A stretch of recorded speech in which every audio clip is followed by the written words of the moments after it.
Good day, it is Stephen Davis here. In this video I will show how to operate the clock of the Whirlpool AKP 605 XP.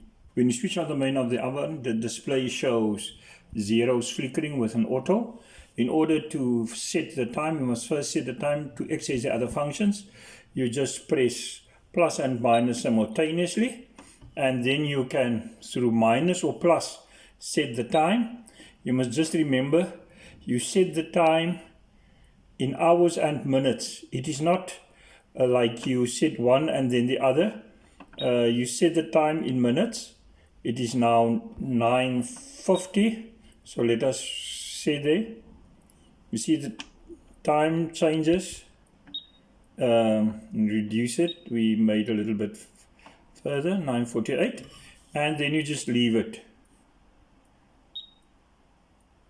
There you have your time. Your time is set automatically. If you want to set the tone, you can set the tone. There's three things. You start again from the very start, as if you want to set the time, and then you press the time button in the middle.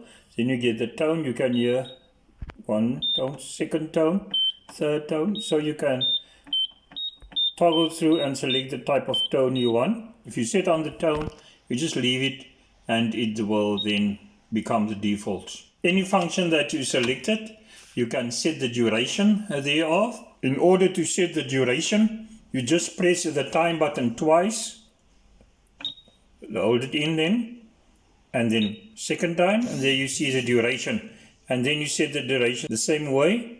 Maybe you want it for 20 minutes, or 18 minutes, 21 minutes. Then you just leave it, and it will settle then into become the default.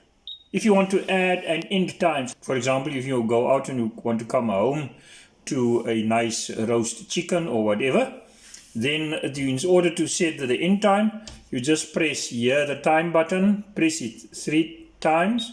1, you get the time, 2, duration, and then you press it again, your end time, set your end time. Of course, that's your end time, and you leave it, and there's your end time. You also get then a chime function, bell function, should you just want to be reminded maybe when you are busy inside the house, whatever reason, and you want to come and check here on your food for minutes. You just press it once. There's your alarm flicker. You set it over 5 minutes, and there you go. It was automatically set. And then to set off the time alarm, all you do is you just press again. If you want to delete or change anything, all you do is then you go back to that function. For example, you want to change the duration, just go twice, and then leave it, and it will go back then. Turn off. If you want to change the end time, go back to the end time by pressing 3 times, 1, 2, 3, and then you just change the end time. If you want to delete all your inputs, all you do is you turn it to the off function. If the stove is off on 0, you will then see that in terms of the end and the duration, there's nothing. Thank you very much for watching this video. We love constructive comments and criticism. Please like and share this video.